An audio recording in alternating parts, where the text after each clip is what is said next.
Catus, Maximus here. This time a little review and, I guess, service video of this Porter Cable 2621 3/8 Carpenter's drill. This is a 4.5 amp, 540 watts nameplate, 1200 RPM drill. So those are known as Carpenter's drills because they have a moderate amount of speed, but are also offer a decent amount of torque. So for a short while, and Porter Cable is one of the only power tool companies in the United States to have used these impact style chucks. Now this drill is like from the 1990s. I think it's the last of the last of these American made kind of traditional Porter Cable drills. Anyway, these chucks are still made by the Japanese, even though this happens to actually be at Jacobs, and it is a impacting style chuck. One, they're expensive, and that's why almost nobody used them. Milwaukee, on their Magnum half-inch drills, also had their own special design to get around the patents that govern these. Porter Cable had both 3/8 and half-inch, and then even Porter Cable ended up moving to standard keyed chucks just because of how expensive these are, and because they tend to be a bit harsh on the bearings. Anyway, it's like an impact mechanism. This is spring-loaded, and when you tighten down the chuck, and they work really well. In my opinion, they're the best keyless chucks ever made. It's just the issues with, one, increased tool wear, expense, and the fact that, you know, if you have a bit in it and you leave it out in the rain a little bit, you get a little bit of corrosion. These things can get so stuck that they become difficult to actually loosen. But for the most part, they work pretty good, and it's just simply the expense of them is why they just weren't more common, which is really unfortunate. I mean, the number one complaint on keyless chucks is that you just can't get them tight enough. You know, modern ratcheting ones, they use one-way clutches so you can get your whole hand around them, but still, it's nothing compared to either. Well, they are compared. They didn't. Really modern ratcheting chucks generally work okay, but still not as tight as you can with a keyed chuck, especially if you go around and tighten in all the holes, even repeatedly on a keyed chuck, and certainly not like a impacting chuck. And so that's always the coolest thing. Whenever you bring one of these out, you always get a little bit of conversation because, you know, people just haven't seen them. So these chucks are actually still sold. They're sold as drill chucks for impact drivers, and it's kind of funny because it's an impacting truck on an impacting driver. Sold like by Makita. Places like Home Depot actually used to stock them, but they're like $40 or $50 or something like that. Anyway, we're just going to grease this up. The power cord, it has a split there, but it's generally okay, so I'll probably electrical tape that. I mean, that split is where normally a strain relief would be, so I'll get a new strain relief in there. Now, in the later models, after they moved to the standard chucks, they did increase the motor power. First to 5.2, I think, and then the 5.5 amps, or from the current 540 all the way up to 660 watts. So they gave them a little bit more power. Anyway, I guess the worst part about these Porter Cables, they do have some pretty, I'd say, specialized brushes, but you can get away with just using normal brushes. What I mean by that is that they have these odd little specialized brackets on the brush, and one of the few manufacturers that just use such a specialized tang on the brush. So in this case, if the brushes are pretty worn, I'll just end up, you know, I think it's just 1/4-inch brushes in here. You know, if these have like a little wire that's connected to the brush, I'll just end up cutting that and then having a brush floating in there. Since this does actually have conductive brass brush guides, you may end up losing a tiny bit of power not having like the little dedicated wire, but generally speaking, it's still okay. Now, on especially older or more well-used power tools, the thing that and I've learned this myself, you really got to check, is this back bearing ends up drying up pretty easily, because on the front you have a bunch of oil associated with the grease from the gearbox. Some of that kind of seeps into the bearing on the front of the motor and all the rest of the bearings in the gearbox, helping them last longer. But the grease ends up drying up and spitting out of the rear bearing, and so those are the ones that tend to fail the soonest. And so it's really a good idea to pop out the motor and Take a look at that. You can see right here, at some point this was assembled where this wire got cut up in this little screw bung here and pinched the wire pretty good. It wouldn't have cut the conductors, but you do got to watch for that. Sure are stubby little brushes in these Porter cables, and just a, you know, a real thin basic spring. About halfway worn through. You can always put in a brush regardless if it has like externally accessible brushes, but just how far the spring moves let you know how much brush you have left. And we only have about 1/4 inch of brush left here, so I'll probably end up indeed replacing those. Indeed, all ball and needle bearings, helical cut on the first stage and straight cut on the second stage, which is common just to save a little bit of money. Not much grease in here. There is a gasket, so you want to be careful of that.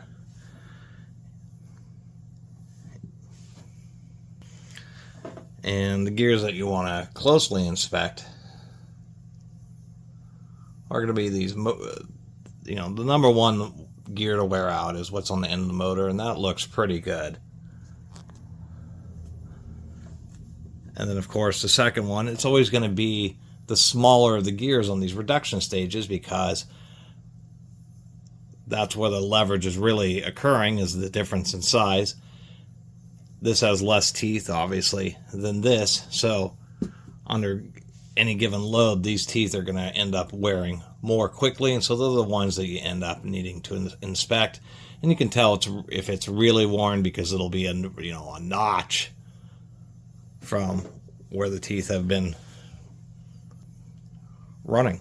And so a lot of tools, it's either really low or almost nowhere, like on this, even though the tool has a lot of use, or there'll be a significant and obvious amount of wear.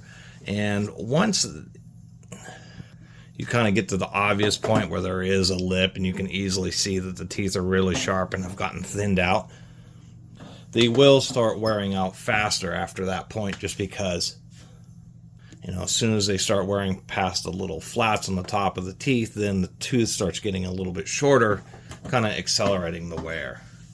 And so now we'll just pop out this motor now that we've released the... And so this is the bearing that often runs dry.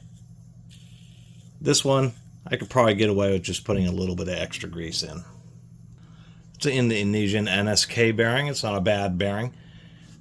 I do like this on the older Porter cables. We have a nice epoxy coating around the wires, even though it's using folded contacts or wire pinches for the commutator. It's still not a bad little motor.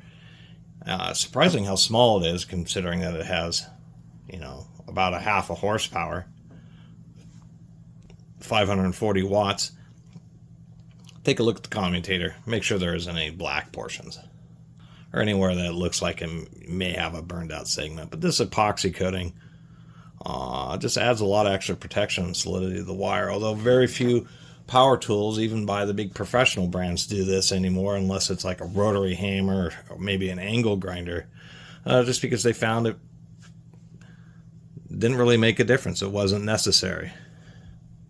That isn't really what's failing. What ends up failing is either the motor ends up getting burned up or the gears end up wearing out. Somehow magically, I don't know, at some point I must have bought some, but I actually ended up having a set of those Porter cable brushes. We know they're new because they have the little teeth in them. But what is surprising me is, holy mackerel, these brushes are just super short to begin with. This would, to me, this would be a brush that was, probably should be replaced as I'm going into the drill, because it's at 50% or less, is so I thought. So that'd be the time just to replace it if you're going through this. That way it's kind of ready to go for its next life. But instead, it's the way the Porter cable designed their brushes. It's just ridiculously short. And I mention always gearbox alignment pegs, so when you take gearboxes apart and you put them together, at least the gears stay in the same original angle meshing alignment. A lot of them, I mean, some manufacturers don't. When you take gearboxes and put them back together, they figure it's just not important enough because it's doesn't need, that isn't I think it's not necessary. It's always disappointing when you run into that because they're kind of like designed obsolescence tools, because if you do maintain them, you still end up in situations where it still will wear out quickly, just because the gears end up with different meshing angles causes them to wear in different spots. Porter cable, they use this sleeve to achieve the same effect. Another note, on some power tools I've noticed, it's particularly on porter cables, they're the worst. And I'm not sure why. There's this little card here, it's called a grease slinger. It's because as this rotates, the angle of the teeth are kind of like screw threading in towards the body of the drill.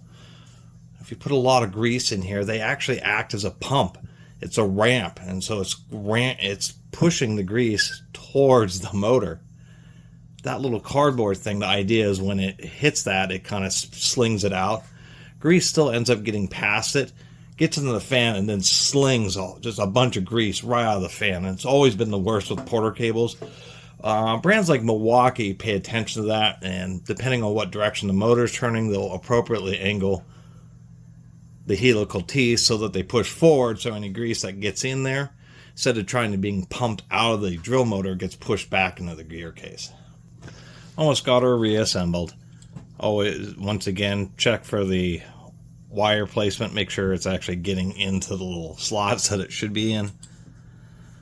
I guess that's the picture of the circuit. It's like a variable diode is how these variable speed triggers work. This one rated for 6 amps, so it has a 4.5.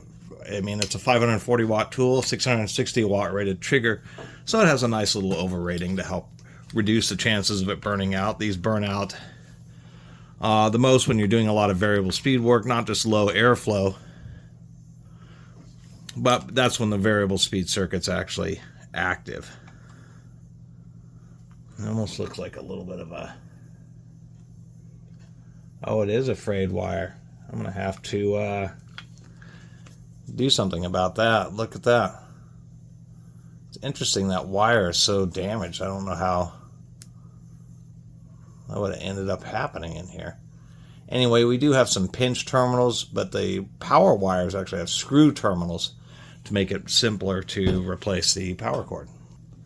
Well, this is going to make it much more of a hassle. This wire broke, so it was on its last legs. It may have been intermittently operating, but that may be one of the other reasons why they stopped using those impact chucks. All the connections have broken strands in the wires and are fatigued. Every one of these, and this one broke. It was only hanging on by a couple of strands. The hard part about this is you can strip this, but it's hard to resolder these old wires because there's oxidization that builds up. Very, very light, but that slight coating of oxidization on the wire means that the solder just won't stick to it, and it can make it a hassle. So I managed to get these wires. There's just enough extra length. The real issue when these wires start giving you trouble is you have to really tear it down all the way, pull the field out. You have to swap the wires to the field. This blue wire goes to a ring terminal to this brush. That's like the easy one. The black and the red is a big old hassle, and that's the main reason why tools like this just aren't worth fixing. When you get to the point of needing to put all the effort in greasing the gearbox, brushes, dealing with a whole bunch of fatigued wires, I mean, a tool shop's going to charge you $100 to spend all that time, and it just isn't worth it. The labor costs alone really make fixing these tools up more of a hobby thing or do it yourself, because paying for it, you're just, for half the money, you can just buy another one in better condition than this, used. Anyway, after you get it all together and give it a little shot,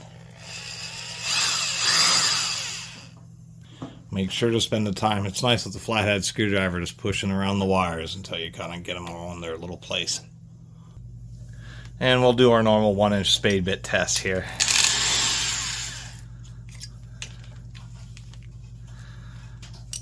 Despite some of the drawbacks of these impact keyless chucks, man, they hold bits so well. Then you have to go full speed. I mean, that's impacting the chuck shut. Oh, I'm not too in the way.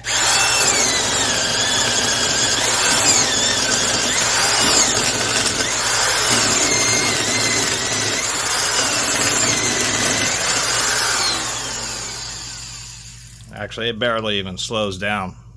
Might as well give 1 1/4 inch a shot. I spent so much time working on this drill.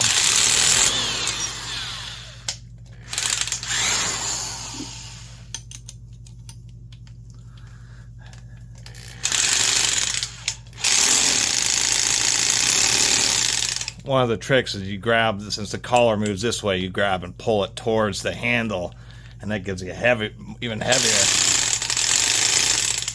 impacting force.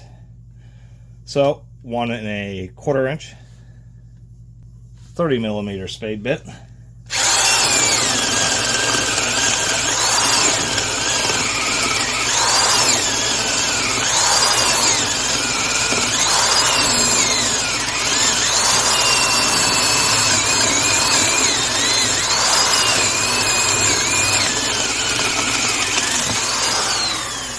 I think that bit's a little bit dull. A little bit more work for this, but even at the 540 watt or 4.5 amp version or earlier edition of these drills, you know, that's more than enough power with geared to 1200 RPM. That's why they're known as Carpenter's drills. They just will do most drilling operations that you really need to do. They're fast enough to not be ridiculously slow when you're using small bits, but have enough torque when you're using larger bits. Certainly use reverse a lot. So anyway, that'll about do it for my $5 drill. For the amount of effort, work I had to put into it, it was only worth $5. Man, those wires, I mean, this drill, some of them internally had like 3 strands of the wire actually keeping the connection. Somebody else would have bought this, used it probably a couple of times, until those wires fatigued, went in there, and since all the wires are basically fatigued at the switch, it would have just been a throwaway item. So I'm kind of glad I got this so I could fix it up.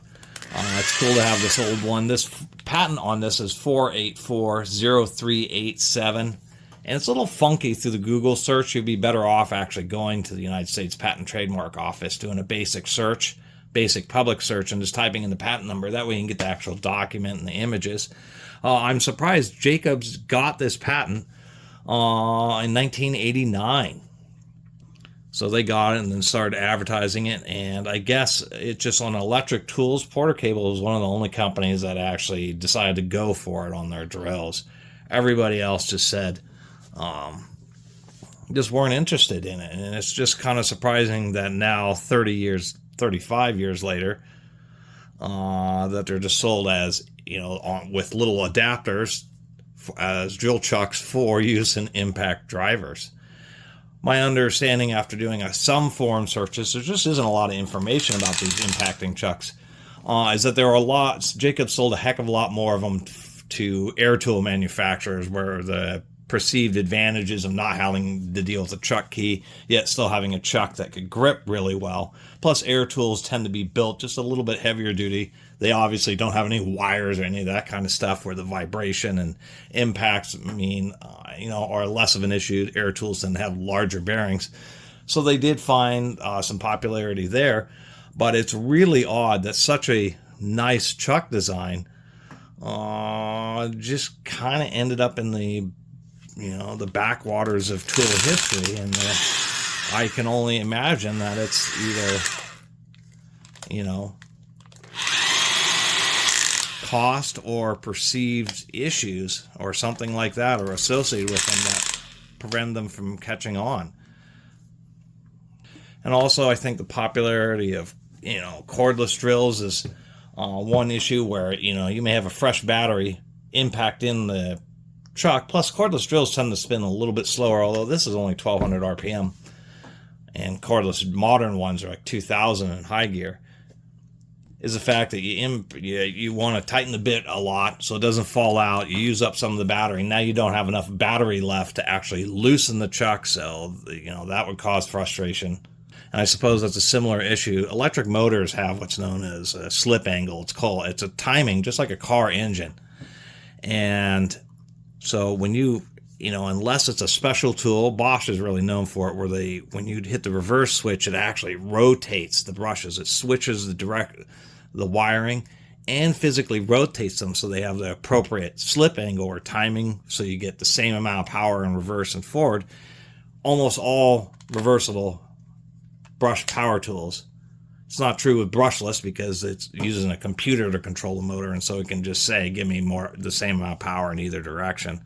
But with these, when you go in reverse, it's switching the wires, but the timing isn't right, and you lose 20 to 30%.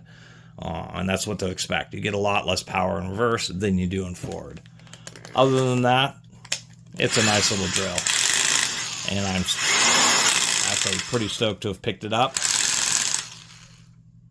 And for me, it'll be a go-to. I love these impact chucks. I mean, it's just simple, easy, secure, and reliable. And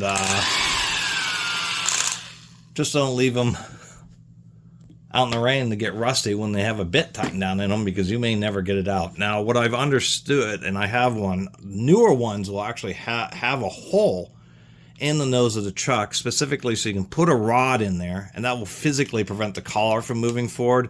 Then you can take like a pipe wrench or vice grips and then physically turn the collar to try to get it loose. And so they did do a modification. One thing I don't really understand is why there's two flats on this, and I've never seen that before. Anyway, long 20-minute video about an old border cable drill, but kind of worth it in my opinion. Anyway, thanks for watching.